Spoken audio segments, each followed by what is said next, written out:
All right, cool. All right, welcome everybody to the 2026 Atlanta Film Festival and Creative Conference. This is an online uh, panel conversation that I am so proud and excited to be leading. My name is Jeremy Tao, and this panel is called "Exploring the Intersection of Creativity, Community, and Mental Health in the Georgia Independent Film Community." Now, I want to introduce you to two friends of mine, Zach Burkett and Abby Kemp. And I just quickly wanted to share about these two before I hand it off to them to talk about themselves. Now, Abby Kemp is a Chinese adoptee documentary filmmaker based in Atlanta, Georgia. A Kennesaw State University and Georgia Film Academy graduate, Kemp has worked on films including The Exorcist Believer, Insidious the Red Door, and The Slumber Party. At ATL Doc 2026, she received the Emerging Filmmaker Award for her debut feature documentary, Year of the Rabbit. Since starting social media as a way to market her film, Kemp has reached millions of views exploring adoptee identity, belonging, and a search for roots. Zach Burkett is a writer and director originally from Maryland, now based in Atlanta. He's directed several award-winning short films, worked in television as a PA, and also works as a freelance editor. He is the owner of the company ZebraCat Productions. Under ZebraCat, he produced and directed the proof of concept film Pa, a fish out of water comedy about an elderly retiree who becomes a PA. He is currently working on pitching the feature script. Abby, Zach, welcome. Thank Uh, you. Thank you, Jeremy. absolutely, guys. And so we're just gonna just jump right into it, okay? And so each of you have exciting projects that, like I've said before, I've been keeping an eye on for a while. Abby, yours is just started its film festival circuit, and Zach, you just finished an incredible crowdfunding campaign, and you're really getting down to the nitty gritty right now. And so I'm just so excited to talk to you both about your projects very thoroughly today. Now, just to get us started, Zach, can you please talk a little bit about Gunch and Reuben and where that idea came from and a little bit more about that story? Yeah, so it's called um Gunch and Ruben's Galactic Reunion. It's about two estranged brothers who are puppeteers, and it's about how their art brings them back together. It's a healing story about the importance of art as a means of therapy and of processing our feelings and having difficult conversations. The idea came to me after a visit to the Center for Puppetry Arts. I wanted to tell a meaningful, impactful, dramatic story, but incorporate puppetry in some way, just to make it also kind of light and fun. And that's how that story came to me. Yeah, and I just wanted to shed a light on the art of puppetry, but also tell a kind of a meaningful, heartwarming story about two brothers reconciling and about how their craft and about how art gives us a voice to express the things that can be hardest for us to express. That's incredible, man. I mean, like what I briefly mentioned to you on our call, Zach, puppetry has always been a fascination of mine, and to now watch somebody on an indie level on like attack a story like this in this fashion, I'm fascinated, and I cannot wait to see what kind of magic you and your team make. Thank you. And so, Thank you. Abby, you're very welcome, bro. Abby, with Year of the Rabbit, you're telling something very personal. What made you Mhm. decide to document this journey? Oh, that's a great question. Honestly think that my background as a Chinese adoptee and also my background just as a film lover, documentary lover, inspired me to make Here of the Rabbit. I grew up on adoptee documentaries. They've been making them forever. I mean, since adoption has basically started. And I grew up watching them. I mean, obviously, a bunch of film, television is based on adoptee characters, orphan characters. I mean, I could probably list a whole list of orphaned, the orphan trope, orphan characters in general. So, I mean, it's been all around me all of my life and in the media that I've watched. And obviously, I am an adoptee, so it's a story that is very personal to me. But what inspired me is I was in university and I was doing media studies. And when you do media studies, you ask, who is telling the story? Who are the people writing these stories, the people who are producing these stories, not just what is the story. And when you go back through all of these adoptee documentaries, even the movies and television that center adoptees, a lot of times, adoptees aren't the people who are writing these stories, the people who are crafting these stories. And I mean, of course, they set the groundwork for everything. I mean, it's amazing that we have this basis to go off of, but it was a very interesting, like, light bulb moment for me where I was like, wow, there's just not adoptees in this space telling our own stories. And when we had the infamous strike back in 2023, and it was kind of a indefinite, we don't know when work is going to start again. I was like, well, this is the perfect time for me to uh, really hone in on this project. I had been kind of off and on working on the pitch deck, but that's when I was like, we're just going to go all in, do this. It's the year of the rabbit. I was born in the year of the rabbit, and that's kind of what inspired me to go all in and go back to China and frame my story and tell the adoptees' perspective on homecoming, birth search, all this fun adoptee stuff. Yeah. Zach and I were talking earlier about how badly we want to watch your documentary. Just Yeah, I'd love to see it. yeah, Congratulations. Thank you, thank you. I'll hopefully have some more, Georgia screenings sometime soon, and definitely invite you guys. Yeah, that's incredible. absolutely. That's Thank so you. cool. And so, Zach, just a quick follow-up. What about puppetry felt right for this story? And how does puppetry in this story do like what you said, help you start difficult conversations? So, like all art, whether it's in our case filmmaking, whether it's music, poetry, painting, whatever your craft, whatever your art is, it gives you a voice and an outlet to express your your emotions and your feelings and whatever's weighing on your heart and your soul, right?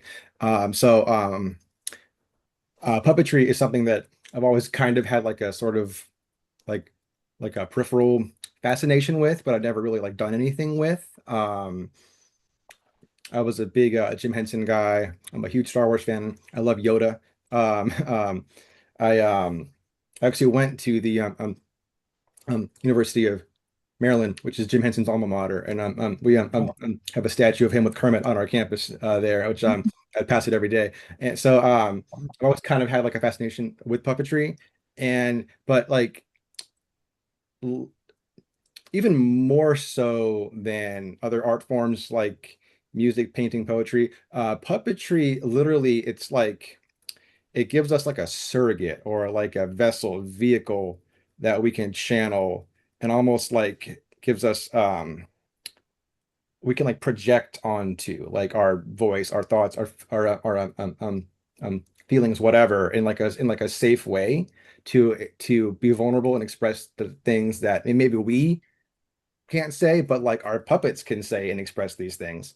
At least the characters in my film anyway. That's kind of, how they reconcile their conflicts. But yeah, so that's what it was about puppetry that I think could be cool to explore. And it's also, it's like puppets are also fun, like they're cute and funny, but I thought, oh, like it would be cool to juxtapose that with this like dramatic story um and tell something that's ultimately like very powerful and meaningful, but tell it through like a unique lens of something that's kind of silly.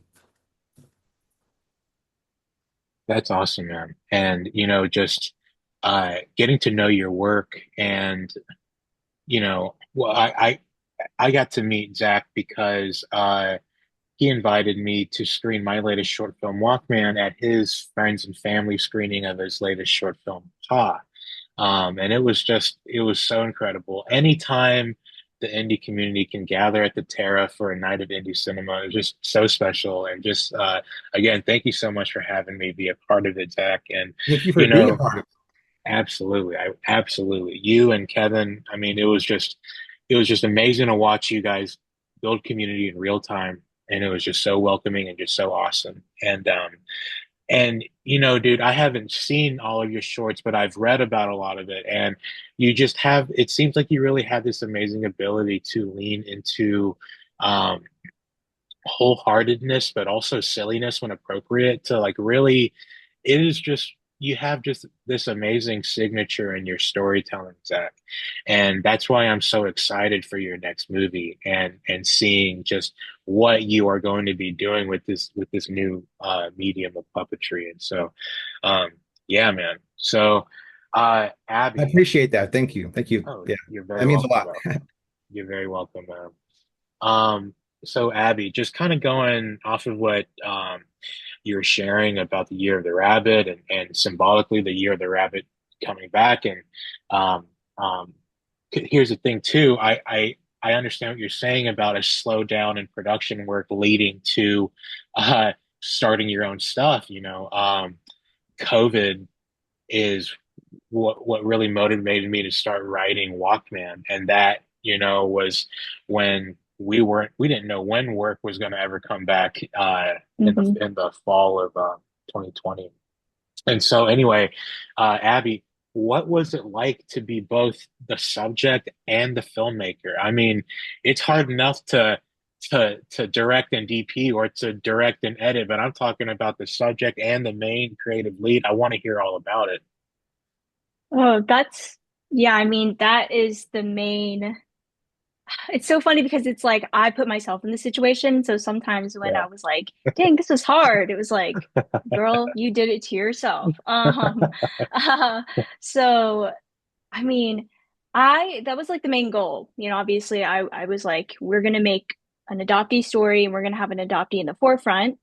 And so I wanted to purposefully like have um you know creative control, like control of the storyline. Like I really wanted to like explore what I could do without, outside influences. I like told myself like the whole year while I was working on this documentary, I didn't watch any, adoptee documentaries, the new ones that were coming out or any ones that were coming out on streaming. I didn't watch any of those. I didn't I tried to like not watch a whole lot of like adoptee or orphan trope kind of like movies just to give myself the most just to like to see where my voice was at and like what I had to say. So, I mean, to be the subject and to be, the boss, I'm pretty, I'm a pretty hard boss, I will say. And I keep myself on a pretty tight leash. And, so I think that that kind of helped in one way because I was like able to, we're on strike, so I don't have any production work, and I would just kind of waddle into the office every day and sit and do my work, whatever it was. Most of it was like travel planning because I went to China, so I mean it was a lot of like logistics, budgeting, all that stuff. So I was able to kind of like do a lot of the logistics just like a job, But I think that the struggle mostly came out when it was like emotional parts or parts that I was filming like my parents, and I had to like kind of almost separate myself from everything and be more like I have like different hats, like filmmaker hat, like subject hat. So when I was like interviewing my parents, I had to put that filmmaker hat on. The angles, the lighting, the all of that stuff like came back to me, and I had to worry about that and then worry about coverage and questions and pretend I didn't know my parents. That was another hard thing. Like all these subjects and the people in this documentary were close to me or speaking on a subject that I knew a lot about. So I had to keep asking myself, what if somebody was watching this, they don't know anything. So how do I address these subjects from a perspective of somebody who doesn't know adoption, who doesn't know, the one child policy. So it was a lot of just taking myself out of it and covering it from that perspective. And then when it was my turn to be the subject, it was a lot of like, okay, I'm setting up the camera, like coming over and like making sure that I'm in frame. That was like the technical challenge, but then it was also just a challenge just to be vulnerable and like I'm not a very well, I didn't used to be a person that spoke on the subject very often. I didn't used to be a person that opened up. about, adoptee struggles and all this stuff. So that was a whole new like ball game for me to I feel like I just went from 0 to 100 to just like not even talk about it and then to immediately like, you know, break all that open for everybody. So that was I would say the hardest thing to do, but I think that that's probably the place where I grew the most, if that makes any sense. Yeah, absolutely. Just a quick follow-up to that, just out of curiosity. So this is a feature documentary. Hmm. That's correct. Was this kind of like your senior capstone project at school, or and also was it always a feature in your mind, or was it ever a short that turned into a feature? I'm just curious. Yeah. On the project aspect, no. Like I had graduated at this point. I've been working Okay. in, yeah, I've been Okay. working in the industry for, like the summer, fall of 2022, and then the spring, winter, spring of 2023. So I had that much experience outside of school. And, that's, I was just trying to get my feet wet, figure out where I fit in the industry. And then, it slowed down. So that's kind of like where I came into that. And then your second question was, oh my gosh, I totally forgot. Uh, no, it's all good. Was it ever a short, or Oh was it yeah. always a feature in your Hmm. mind? Well, originally it was a short. I was thinking under 40 minutes. And then I actually went to China and I was there and I was like, this is not going to even fit. Like just Yeah. the coverage. I think what I did was I filmed the home coverage. I wanted, the perspective of what it would be like to be like before I went to China and then, after and throughout the journey. So I was filmed all of the interviews at home in the fall before I went to China. And I think I roughly put that together just to see, okay, where am I at in this timeline of the runtime? And I think that that was even like 20 minutes. And I was like, uh-oh, this is crazy. So it kind of just ended up being feature length. Um, and I think that that's just the way it was meant to be. Like, I don't know if it could be. I'm sure that there's a 30-minute version or 40-minute version there, but now that I've made it, I'm like, it always had to be like feature length. I feel you. I totally get that.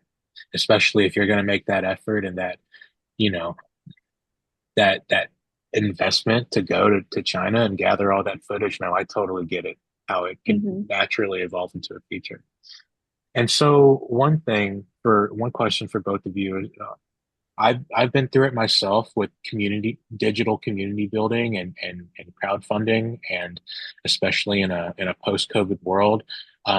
Zach, we briefly talked about in our phone call about our admiration for Seed and Spark, and I would really love to hear. Not a lot of people can say that they've had a successful Seed and Spark campaign, and you just had a pretty successful one. I would love for you to speak about community building digitally, and also particularly about the campaign, um, your secrets to success with the campaign. Anything you want to share about your Seed and Spark experience for anybody who's listening who's interested in launching a crowdfunding campaign. Yeah, so I've actually done it twice. We crowdfunded for Pa on Seed and Spark, and now for Gunch and Ruben. We just wrapped up our crowdfund campaign a couple weeks ago, and they were both successful, which is Nice. crazy. Crowdfunding is very hard. Seed and Spark is is awesome, and it makes it feel easier, and it makes it look easy, but it's still very hard. It's daunting, it's intimidating, it's uncomfortable, having to feel like you're asking people, for money with no guaranteed like return on their investment.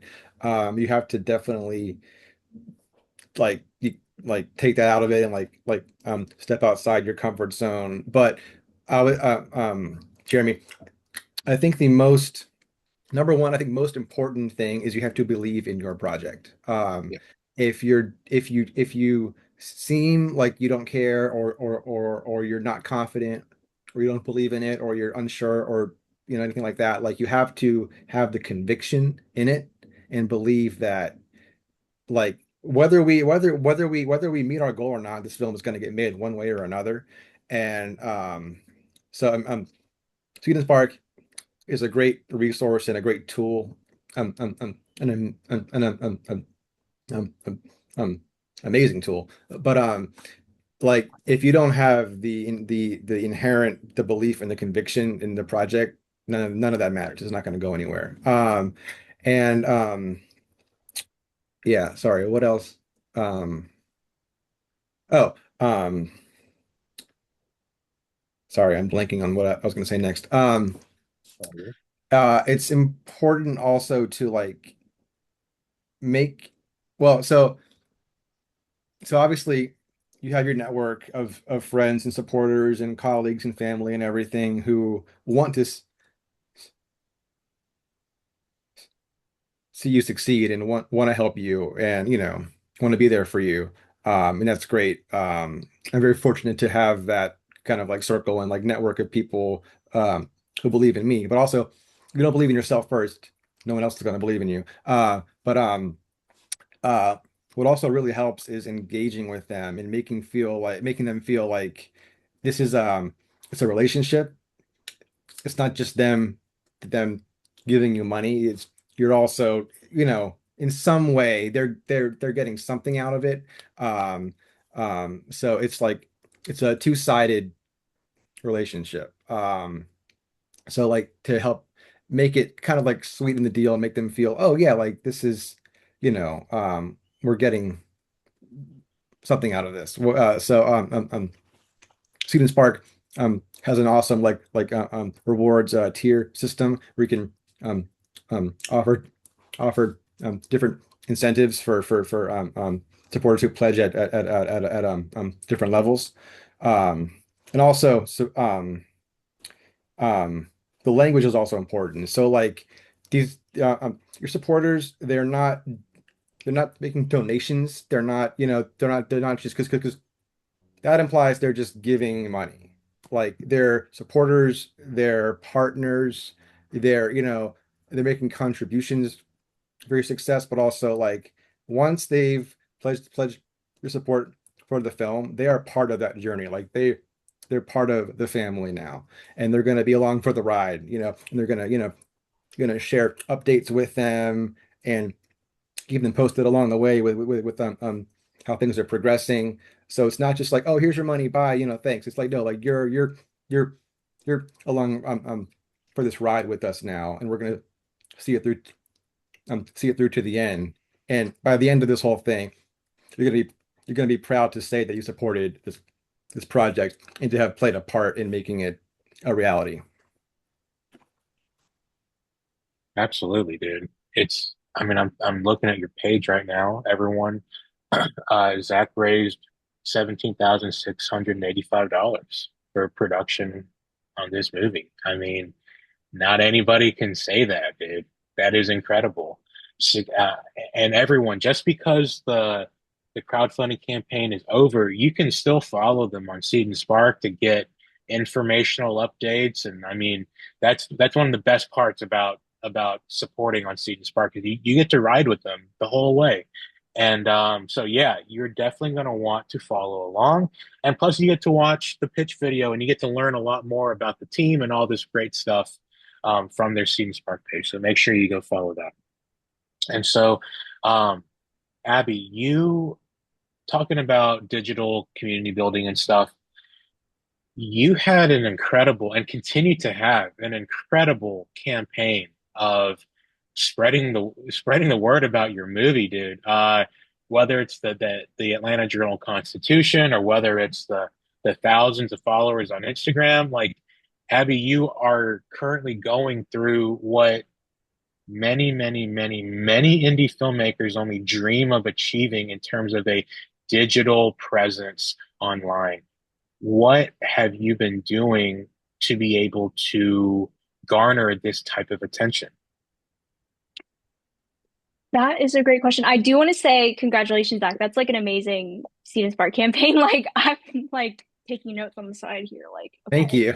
okay. As for social media strategy, um, honestly, like I have to commend my dad for inspiring me to make it. I made it back in 2023, and I basically made it, because as you guys know, indie campaigns last a little longer than, big feature films because it's like small teams, smaller budgets. So sometimes, and especially documentary projects as well, take a lot longer to come to fruition. And so anticipating that, and going obviously through a lot of the growing pains and learning curves of, getting a visa to China, developing this, trying to figure out what gear I would bring, all of these things, I was like, well, why don't I just bring people in the development stage, right?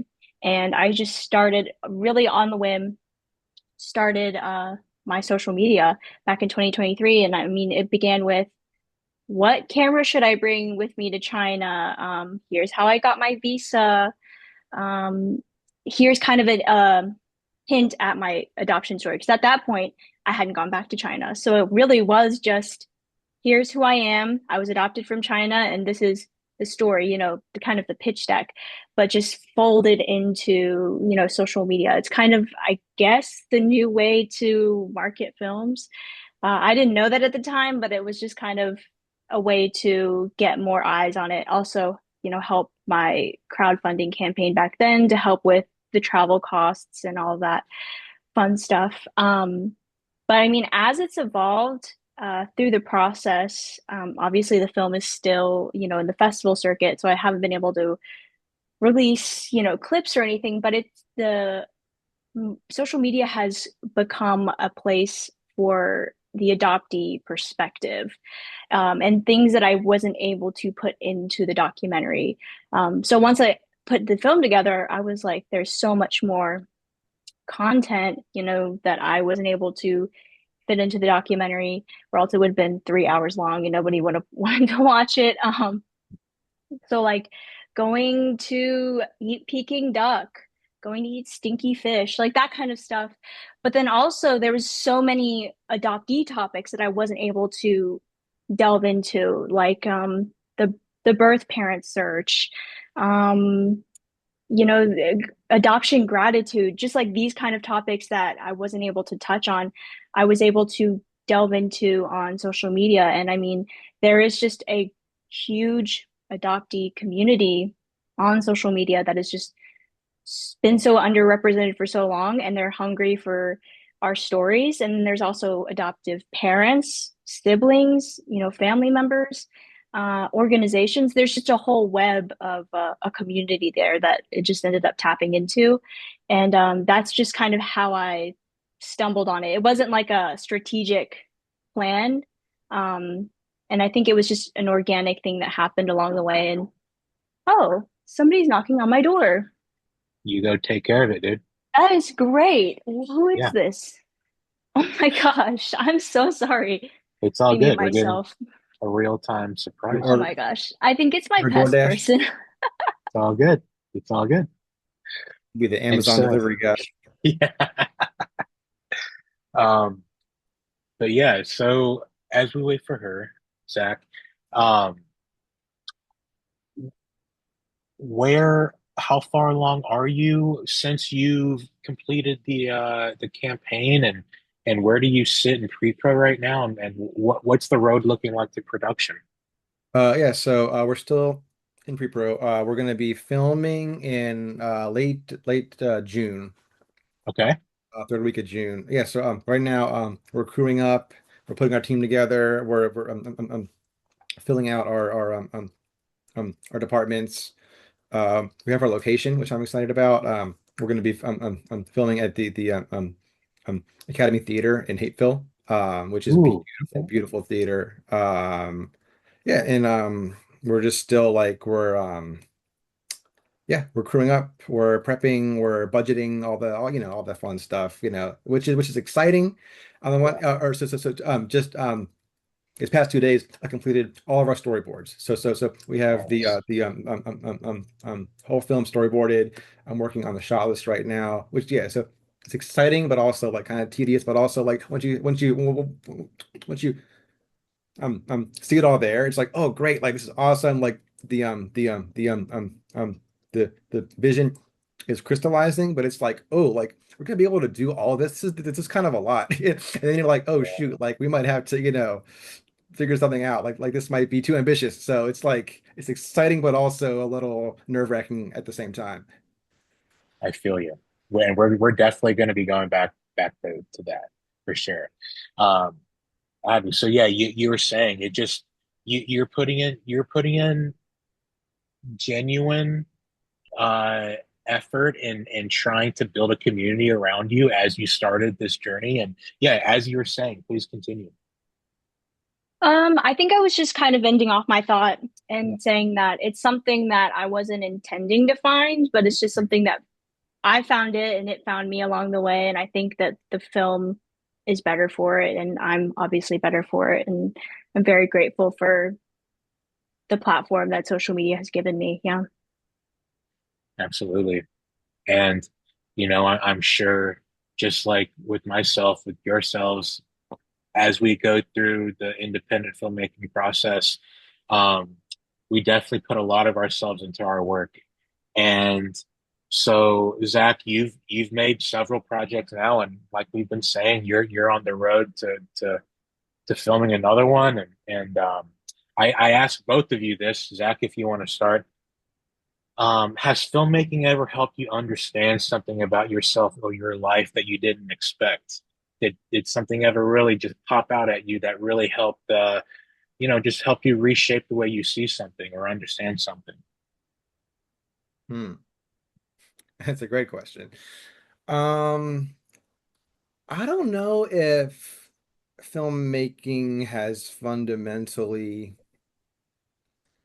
changed my perspective on life or things, but it like I'm pretty much I'm still the person that I was when I set out, and like began my filmmaking journey.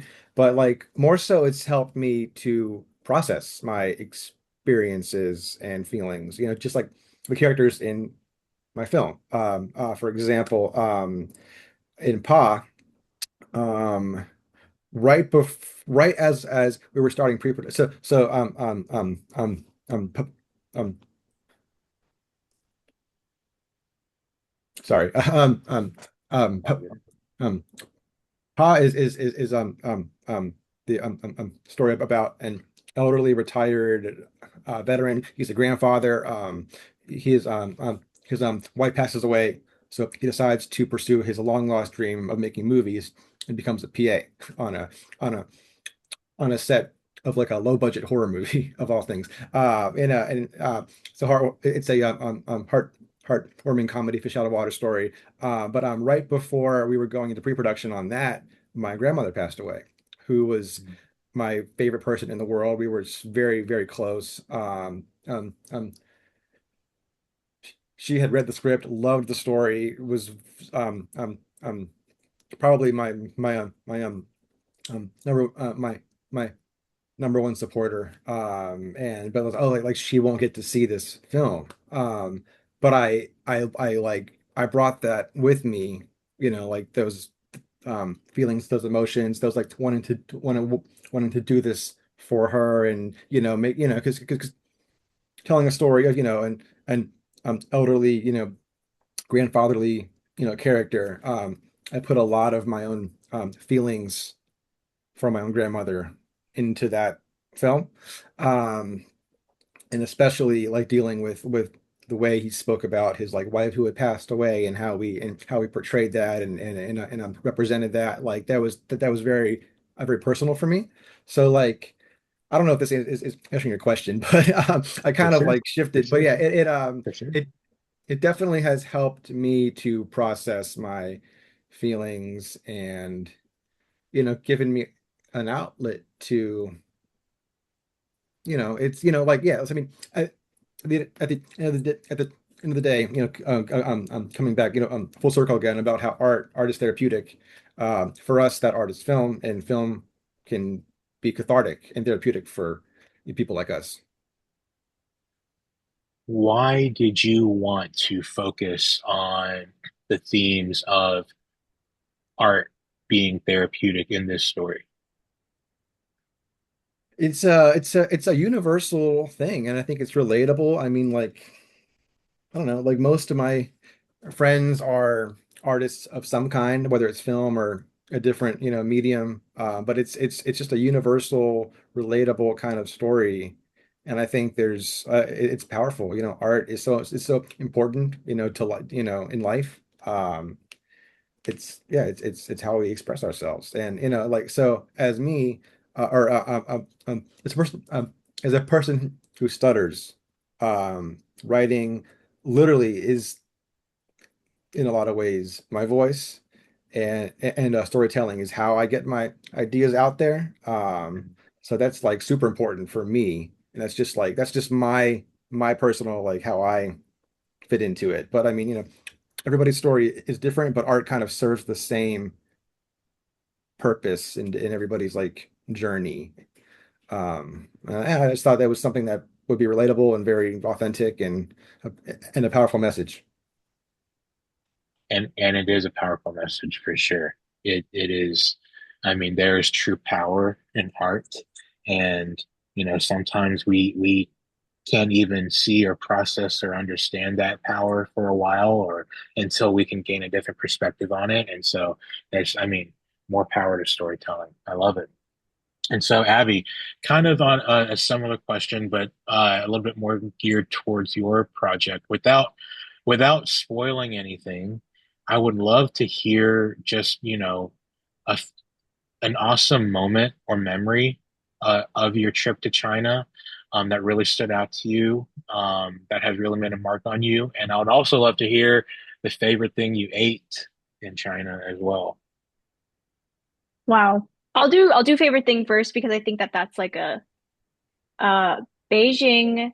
If you go to this restaurant, I think they have a few locations. It's called Da Dong, and you just get Peking duck.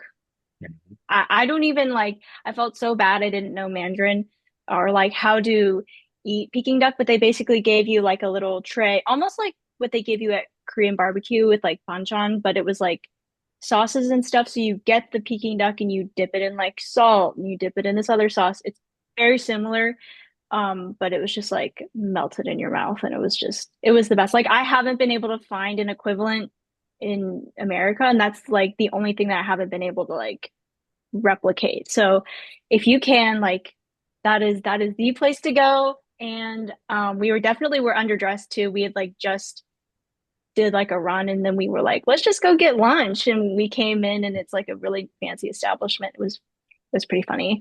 But like I said, the things that I could not fit into the documentary, Yeah. in terms of moments that are non-spoiler, that really like, um, so it's very interesting because I think that this is a moment that only means something in context. So it is something that's revealed at the end of the film, but I just don't think it has any meaning if you don't watch the whole film. So that's what I'll share.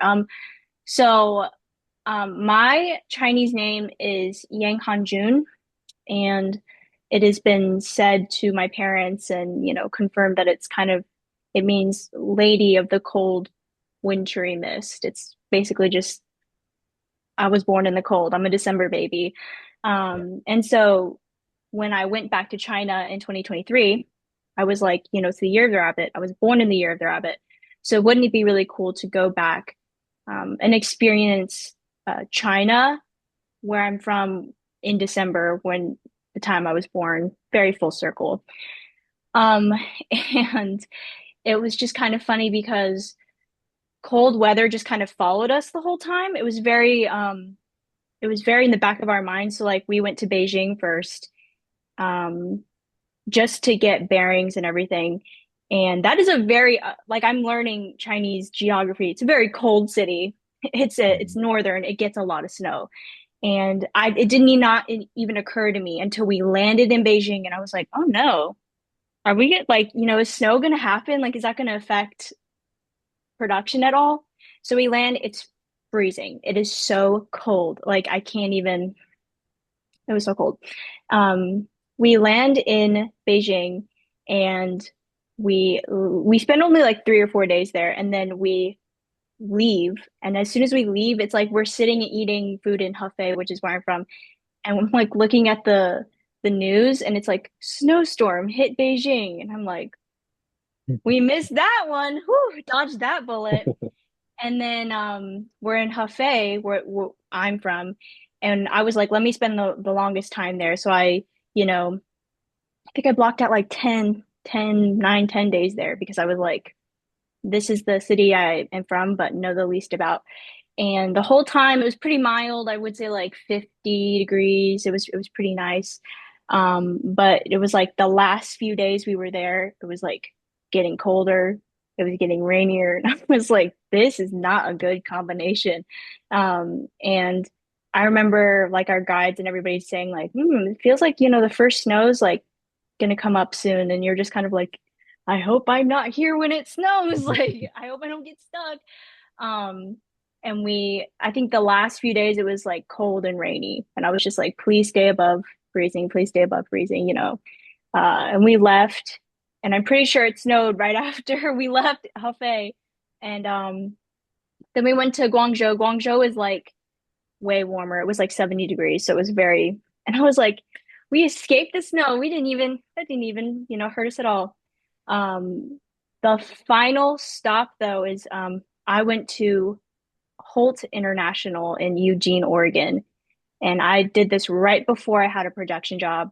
I was like, I'm going to interview them, ask them about the one child policy, and then we're going to leave. I think I had 2 days set there. It was just a weekend trip. And then I had to start my production job on the Monday after. We got snowed in for a week in Wow. Eugene, Oregon, because it snowed so hard that and so fast. It was so thick and iced over everywhere. So we were stuck in Eugene, Oregon, like right across from their like stadium, I guess, in this little like motel, kind of like trudging to the grocery store every day, like picking up like a pack of noodles and then coming back. It was so funny, but the the why it stuck with me so much is because I said in the beginning, I was like, I want to experience like the cold and the winter, and it just kind of came in full force at the end, and like I got exactly what I wanted. So it was very full circle, very weirdly coincidental, and a lot of my adoption story has a lot of those like funny coincidences. So I think that that's the thing that like hit me the most, that I was like, okay, I feel like I'm on the right path. Like I feel like everything came full circle in the end. Yeah. That's awesome. I, being a filmmaker myself, I'm very interested in both your project. I want to briefly talk about production for just a moment. Abby, I would love for you to keep going. When it came to production on your trip, did you have to teach some folks to help you out occasionally? Like how was the production experience, and how was the planning, and how was the execution and everything? I'm fascinated to hear about it because I know that production on these types of trips, I mean, they're just difficult straight up. And I would just love to hear a little bit more about your experience. Yeah. So originally, way back in development, I was considering taking one of my, film friends, and just kind of saying, hey, this is a huge trip for me, a once in a lifetime opportunity for you to film this documentary. Um, I can't pay you, but I can take you to China. Like, you know what I Mhm. mean? Like that was kind of the trade-off there. Yeah. I had a few contacts that I was like, here it is. And obviously they were like, it was interested by the opportunity, but they either wanted to be paid or were kind of like scared about going to China. And I'm like, that's totally understandable. It's not like Europe. It's a big change, and we had to Yeah. get visas and stuff. So I was like, that's totally understandable. So for production, it ended up being that my dad was able to get time off and help me go to China and film with me, but he was also able to show me, where they went back in 2001 when I was adopted. So honestly, it ended up being like very appropriate because I used all of his archival footage too of when he went to to adopt me in China, and he did, video diaries with my mom, like, "Hey Oh, Abigail, like Merry wow. Christmas," so everything was very like homemade, home documented. And so that's kind of what I was like, okay, well then that's the film. Obviously I used like my nice cameras for the interviews and like things at home, but logistically also lugging a whole bunch of cameras around a foreign country that you don't know really well, it's a little risky too. So that also played into what cameras we were going to bring, what microphones we were going to bring. We didn't want our stuff to get taken from us. So it was very logistical, but then it was also very like thematical that we used, iPhone, like the equivalent of the home video camera for today. And obviously I did have to, like, my dad would hold up the phone like this. I was like, just turn that to the side. We just need that to the side. Yeah, yeah, yeah. Um, bless him. Or love him, forget to record. Because I don't know why it's like that Yes. little Yeah. button. He would totally like either miss it, and I would watch it and be like, Dad, that didn't record. So I mean, he he's the best though. So we were Yeah. able to do most of our production on, an iPhone, a little Sony camera, and a GoPro.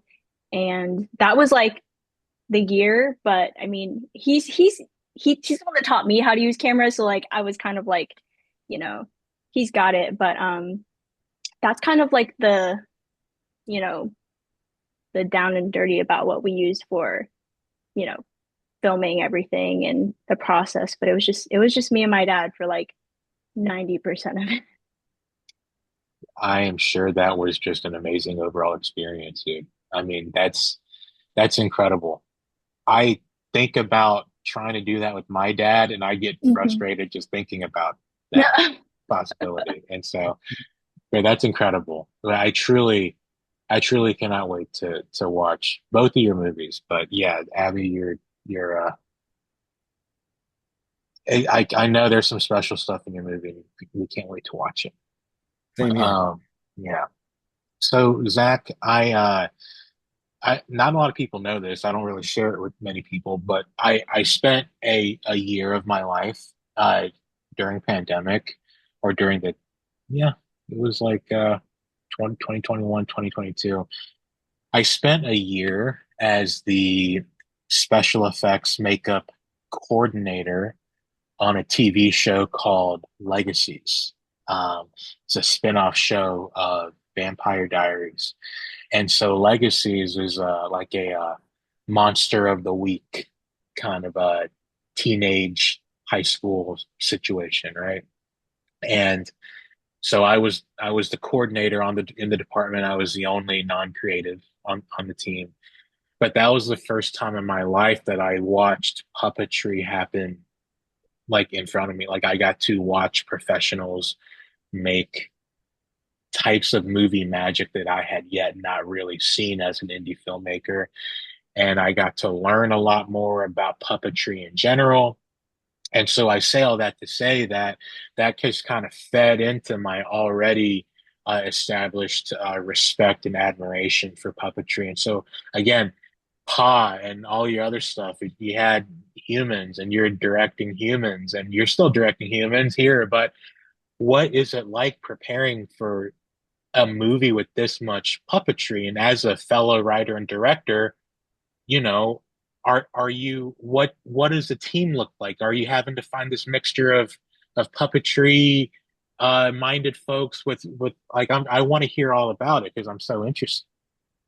Yeah, it's been a really fun challenge so far. It's cool, but definitely challenging. Just to be clear, I'm not a puppeteer. I don't claim to be like an authority on puppetry. Puppetry is something Right, that I am learning, that I'm right, coming to for this film as a first time right. kind of like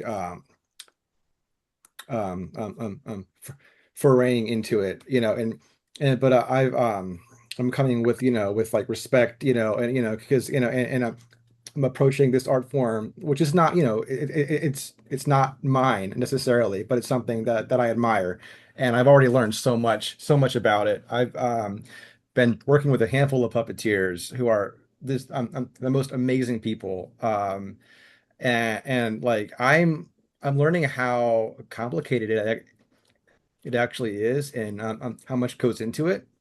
Um, More than you would ever think. I mean, I'm sure, sure Jeremy, you probably know, having also seen it up close. But yeah, it's way more goes into it than most people probably would expect. But what I was most struck by is that like not only the technical, like side of things, but like puppeteers that they have to be good improvisers and like ad-libbers and like quick on their feet and witty and clever and to be in character and bouncing off each other and riffing on each other while being in character as these puppets. I could never do that. And that's like so cool. So it's like there's like different skills that they have to have that come together to create what we see when we like watch a puppet uh, um performance. But like something even as seemingly simple as a puppet handling a prop is way more difficult. Like I had to learn, oh, that's actually not a simple thing, and like Yeah. in passing a prop from one puppet to another, that is very, very technical and very has to be very like planned and choreographed, and you can't just wing it. Like you have to like carefully plan these things that you think would be simple, but they're pretty involved. But no, it's been really, really cool. I met some incredible people. The puppetry community here in Atlanta is so vibrant and full of life and just passionate people and really fun, colorful, like quirky people. It's great. I'm looking forward to working with them or conti continuing to work with them as a project moves forward. But yeah, just I've learned so much and I'm still learning, but it's been a great experience so far. That's awesome, man. No, I'll be straight up honest with you. I kind of want to come check out your set for a little bit, just to just Yeah, to come by, watch it man. happen, man. I really do. Let's text later, and maybe All right. I can come watch some of this stuff happen because I truly am so interested and excited for it, man. But that's amazing, guy. That's so cool. Um, and so, guys, I want to shift a little bit in the conversation and towards kind of like the what it's like to to live a creative life, right? And some of the sacrifices and that we face and some of the complexities that come along with being a creative. And so very long story short, last year I had a very sudden ending to a relationship with a mental health professional, and it was very unexpected and very sudden, and a it was a very interesting thing to kind of grow from and just kind of process and everything. And admittedly, I kind of held therapy at arm's length for a little bit after that, and am now in the process of finding once again a new therapist to kind of pick back up from where I left off. And so because of that, I have just been really, really conscious of um, what it's like to live this life. And I've spent different parts of my career as a filmmaker where I've all of my livelihood has come from freelance filmmaking, it and then it didn't, and now I have a full-time job, and so I've made my living in so many different ways and combinations of ways just to be able to stay a filmmaker and to stay a storyteller. And so, yeah, I've been thinking about what it actually takes to sustain a creative life. And um, I was wondering if there are what types of challenges, whether emotional or mental, or any kind, to be honest, have you experienced as creatives, as filmmakers that have, either served as a speed bump or has ultimately ended up strengthening you as a filmmaker or as a human? Would just love to hear, yeah, social media can oftentimes be a highlight reel or is essentially a highlight reel of our lives and our digital presence, the three of us know that especially our digital presence as indie filmmakers is important in this day and age. um would y'all feel comfortable about sharing about something that didn't hit the highlight reel, something that has really um affected you that you've had to overcome to get to the other side? Either one of you, if anyone wants to start, I can start as well. But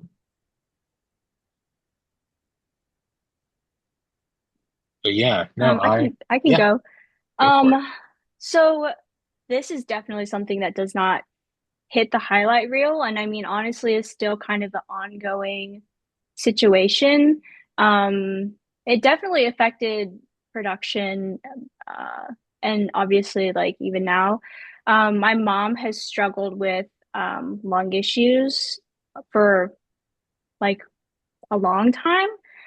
And so obviously during production, it causes a bit of a problem with audio, having an oxygen machine nearby, and, it affects her self-esteem. She's like, I don't really want to be, interviewed, or, it affects the way she's seen, even if it doesn't affect how other people see her. But I mean, obviously, like it affects me as an adoptee, as her child, as a filmmaker. And do I put that into the story, or does that even make it in? And honestly, it doesn't. Not that I'm ashamed of it or I'm ashamed of her. But I honestly think that it probably deserves its own, if it ever did, deserves its own, you know, processing, as that kind of like went into like it's its own thing. And my story was the adoption story. But in terms of like the highlight reel, I mean, that doesn't ever really get talked about on social media. And it does definitely delve into what you were saying, Jeremy, where it's like you never know what people are going through. You never know what's happening in their life. And so it's just very like humbling, and it gives you a whole new perspective like when you navigate social media, because you just never know what people are going through behind the scenes. Yeah. No, for sure. It Growing as a filmmaker has definitely helped me in that way as well, of realizing that we all have stories to tell. I mean, every single one of us has a story that'll I mean, shake you. And what's fascinating about us as filmmakers is it's kind of our job to find these stories and to help figure out how to um, create the perfect storm to shine the right light on them to bring them out to the public. And so, no, I totally get you. I totally get you. Um, Zach, I didn't know if you had anything to add to that, Yeah. but we can I'll share. Yeah, I can share a little example, I guess, that sure. can speak to that. So, um, I actually recently had kind of a falling out with a with a close creative colleague as well, and that arose from like creative differences, but also just like a clashing of like personalities. Um, and that was really hard for me, like because this is like someone who I've worked with was like a close like collaborator, and I was like and that was that was that was like it felt like a breakup almost, like but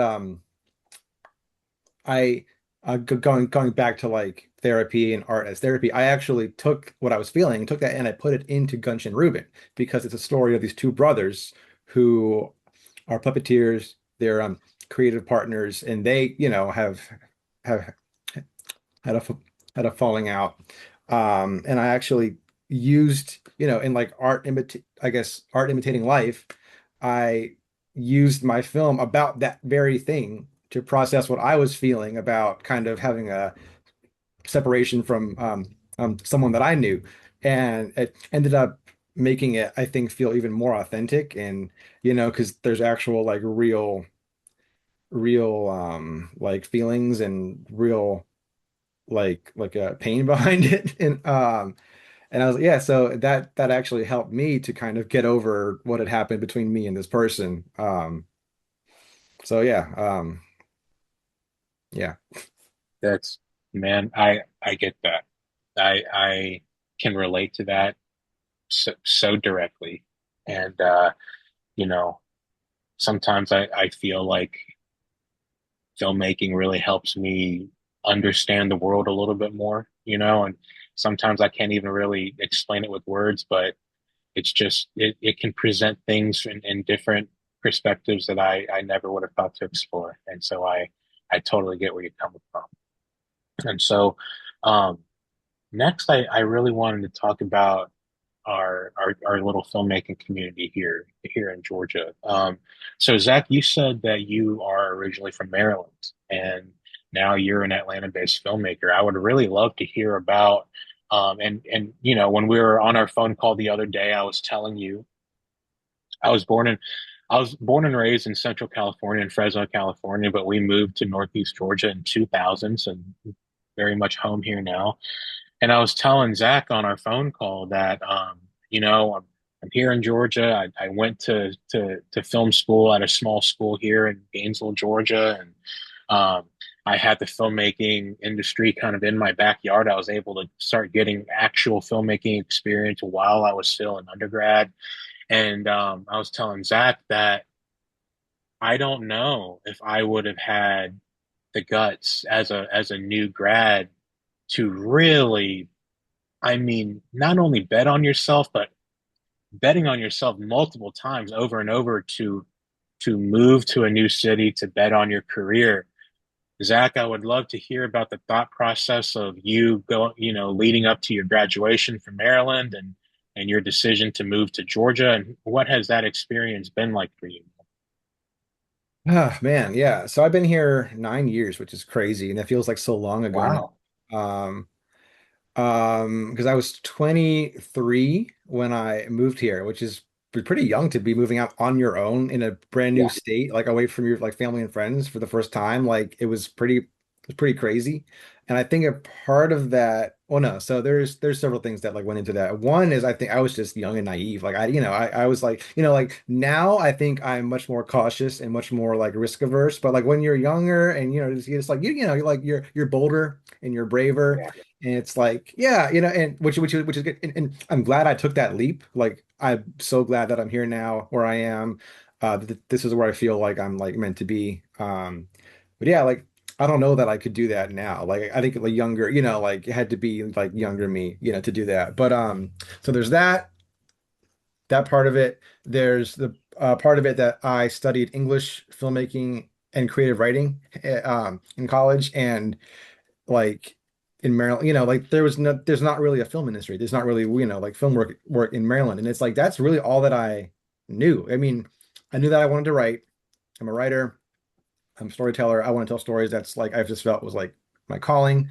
Um, and there's just really like not I don't know like how I would what I would have done, had I stayed in Maryland. I would have really been struggling and I probably would have, ended up doing something else, And so it's like I was like, well, this is where I need to go to do what I want to do. And if I'm serious about it, I just need to just do it. And with me again being young and foolish and brave, I was like, yeah, like that's it. This just made sense to me at the time. Um, and the other part of it was that I moved down here. I had a great support system and a close friend that I moved here with, Kevin Saunders, who Jeremy. He also Yeah. so we actually met at Maryland. We're both from Maryland. We met at UMD in the film club actually, and so I was a writer director, and he was an actor on campus, and he was acting in every film you would see at our film festivals. He was in all of them, and like he was like the Yeah. guy. He was like the guy, and Yeah. um and he was great. And we talked about this is back in 2015 when Atlanta was up and coming. Yeah. It was really like starting to be like the new Hollywood. And we're like, hey, like that's like where we gotta go, man. Like that's the place to be for what we both want to do. And we both were serious about it. So we talked and planned together to move down together. And so we planned our move together. And we were roommates for like 4.5 years after we first came down here. And those were good times, man. We had fun. We worked on projects together. We did films together. We were, it was always a creative atmosphere. Like, it was really cool. But like having a you know, a close friend who, you trust and you have the same goals and ambitions, and you can support each other. It was huge, and there's the saying, if you want to go fast, go alone. If you want to go far, go together. That's what we did. And so yeah, so all those things combined was, I think that was how I was able to manage to do what I did. But yeah, having him as like as a good friend and a roommate, really also helped. And he's doing big things right now too. Dude, I'll be honest with you, man. Watching you and Kevin, just your friendship is just so amazing to witness and to see. And um, you're right. That's that support, that kind of you know, I got your back no matter what kind. You obviously you can't buy that, and that is a type of confidence and a type of love that we're only lucky to find in this life, you know. And so, but dude, I got to tell you, so Kevin, you're right. He's doing huge things, and I wanted to share the story with you, Zach. I think you'd find it funny. So, like, y'all know how like when you're streaming stuff, whether it's a sports game or whatever, sometimes it goes into this loop where they play like the same two or three or four commercials like over and over and over and over. Was it the I was Papa watching. John's one or the Progressive one? See, here's the thing. I was watching a football game and it had three commercials in a row for three different companies that Kevin was the star in. And so they just played on a loop for 3 hours. And it was just the most amazing thing. And but yeah, happy birthday to Kevin Oh yeah, yeah, yeah. Today's his birthday. to the Happy birthday, homie. Oh, Kevin. happy birthday. Happy birthday to the homie.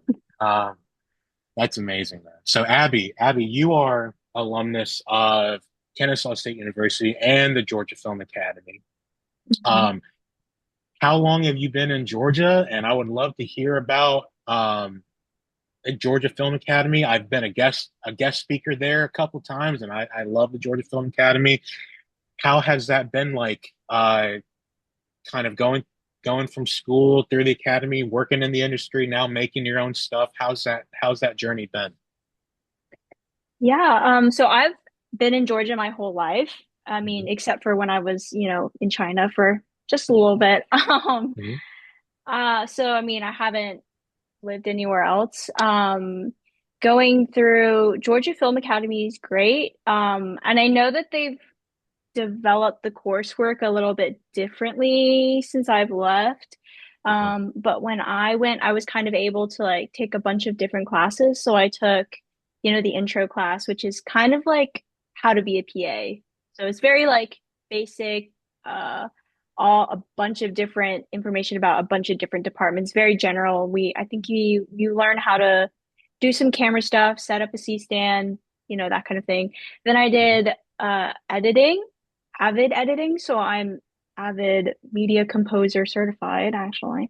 Um, and I Nice. also did things, and I also did set construction, which is also very fun, very different from avid editing. It was like I went from a class where I was sitting at a computer for 8 hours to a class where I'm like, hammering and screwing things into a wall and getting really messy all the time.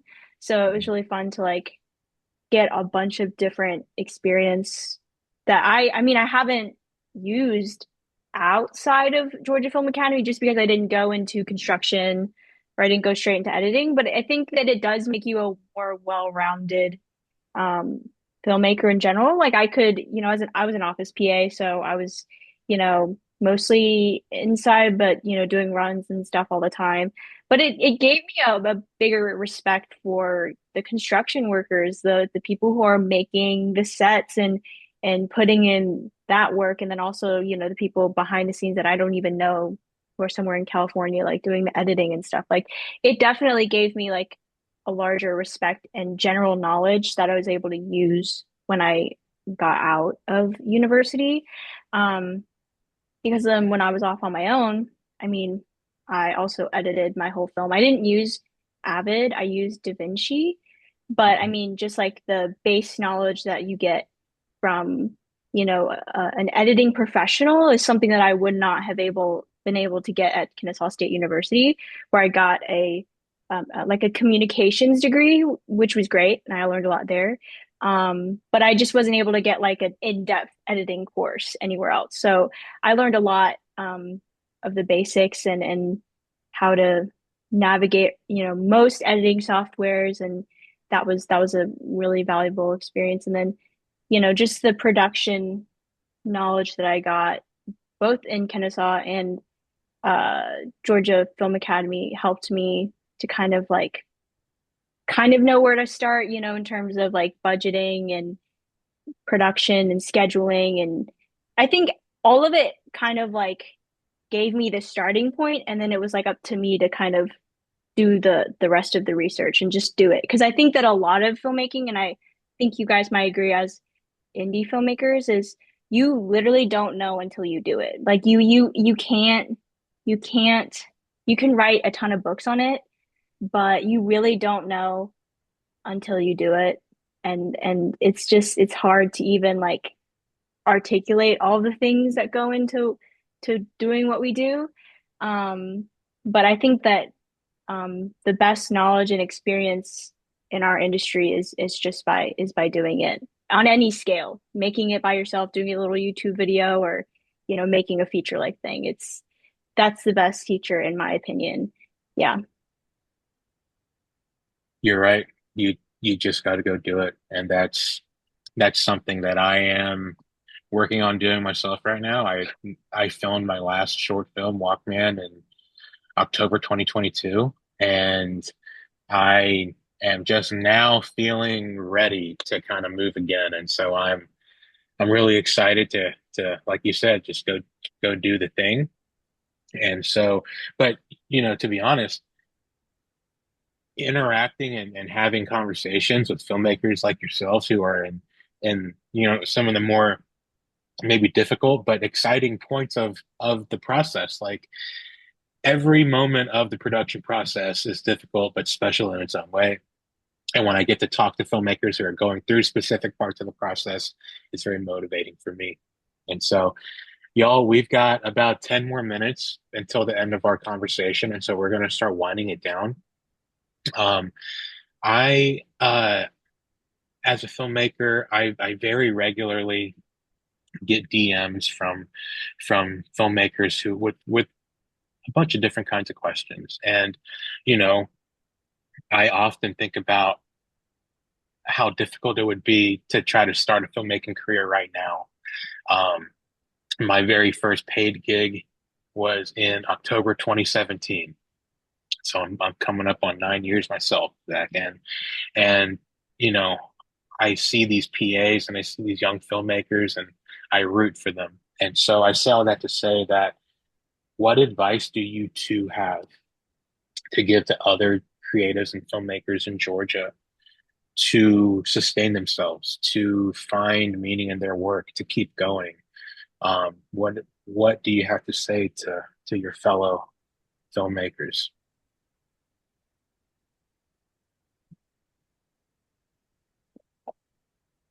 I guess I'll go first. I mean, like we've kind of already, said, like you have to bet on yourself, you have to believe in yourself, and you have to have conviction. Like if you're serious, like that's half the battle is believing in yourself. Because if you don't believe in yourself, nobody else will. But really, support is so, so important. Having friends, like whether they're in the industry or not, just having a group, having a network, having a support system, because it's like we like what we want to do, we cannot do this alone. Like it takes a village, it takes it takes an army of people. But is we like rely on each other. Like, we have to like depend on each other, trust each other, help each other, because it goes both ways as well. I mean, you also want to support others just as much, as you want them to support you.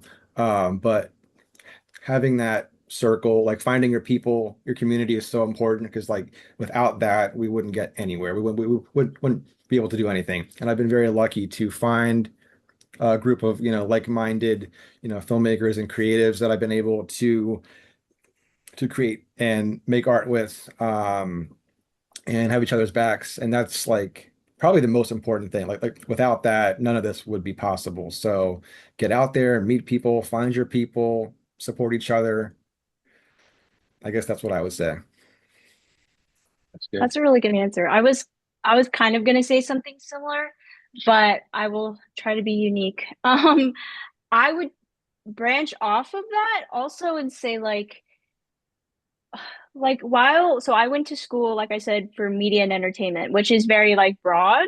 I did take, screenwriting classes and I did learn that. So I think that um making like I think those classes matter. Like I think that sometimes film people think, I don't need this degree to go into film. And that may be true, but I think that making a good impression and really connecting with your mentors who are teaching the subjects that matter, like screenwriting or editing or, these film adjacent classes, even like digital production, those classes, keeping tabs on your mentors, because I've noticed that outside of school, um, I've had to reach out to them and say, "Hey, do you know, an audio mixer?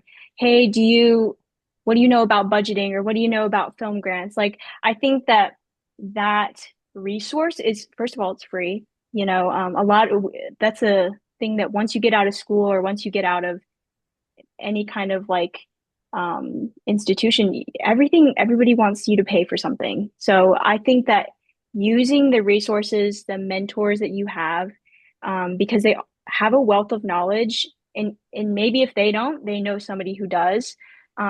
Those have been so integral to me creating in general because yeah, I could not have done what I did without the help of my mentors, to provide a new response that is not based on anybody else's.